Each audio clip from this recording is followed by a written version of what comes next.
കുറച്ച് മുമ്പെപ്പോഴോ ആർക്കോ പനി വന്നപ്പോ കൊണ്ടുവന്ന് വെച്ചതാണ് കേട്ടോ. ഈ ചെറിയരി എന്ന് പറയില്ലേ, നുറുക്കരി എന്നൊക്കെ പറയും ആ സാധനം. അത് പിന്നെ പനിക്കുമ്പോഴല്ലാതെ പിന്നെ അതാർക്കും വലിയ ഇഷ്ടമൊന്നും ഉണ്ടാവില്ലല്ലോ. അപ്പൊ അങ്ങനെ കുറച്ചായി അത് മൂലൊക്കെ കിടക്കണേ. എന്നാ പിന്നെ അത് വെച്ചിട്ടൊന്നൊരു പായസം കൂടെ ഉണ്ടാക്കിയാലോ നമുക്ക്. കഴുകിയപ്പോ തന്നെ ഇതാ കളറൊക്കെ ഇങ്ങനെ ഇളകി ഇളകി വരുന്നുണ്ട് ഇനി കേട്ടോ.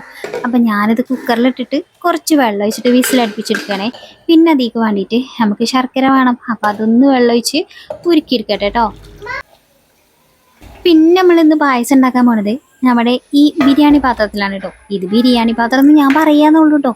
ഞമ്മക്ക് എന്ത് വേണമെങ്കിലും ഉണ്ടാക്കാം. അപ്പൊ നമ്മൾ അരി വെന്ത് വരുന്ന സമയം കൊണ്ട് ഇത്തിരി സമയം ഗ്യാപ്പ് കിട്ടിയപ്പോ ഒരു പപ്പായ ഉണ്ടേനി കേട്ടോ അവിടെ. അപ്പൊ ഏകദേശം കേടരാനായിട്ടുണ്ടേനി. അപ്പൊ വേഗം അതൊക്കെ ഒന്ന് അരിഞ്ഞു വെച്ചു കേട്ടോ. അപ്പൊ നമുക്ക് പായസം ഉണ്ടാക്കാൻ തുടങ്ങിയാലോ. അപ്പൊ ഞാൻ വേവിച്ച് വെച്ചിട്ടുള്ള അരി കുക്കറിന്ന് മാറ്റി കൊടുത്തിട്ടുണ്ട് കേട്ടോ. പിന്നേക്ക് ശർക്കര പാനിയും കുറച്ച് വെള്ളമൊക്കെ ചേർത്ത് പിന്നേക്ക് ഒരു ഇച്ചിരി ഉപ്പ് ചേർത്ത് കൊടുത്തിട്ടുണ്ടേനി കേട്ടോ.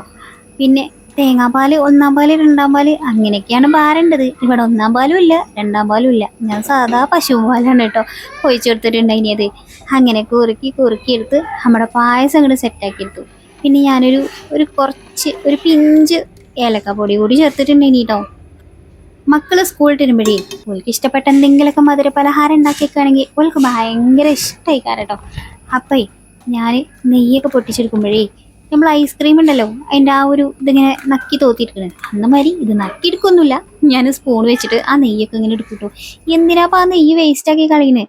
അണ്ടിപ്പരിപ്പ് അതിൻ്റെ ഇടക്ക് ഇവിടുന്ന് കുറച്ച് കളവ് പോയിട്ടുണ്ടായിനി കേട്ടോ. അത് പിന്നെ ഇവിടെ എവിടെയെങ്കിലും കൊണ്ടുവന്ന് വെച്ചാൽ സ്വർണത്തിൻ്റെ മാതിരി മൂല്യമുള്ള സാധനമാണ്.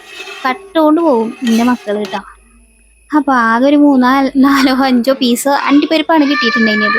അത് ഞാൻ നെയ്യിൽ വറുത്തിട്ടു. അപ്പൊ പായസം റെഡി. അപ്പൊ പായസം കുടിച്ചാൽ വന്നു.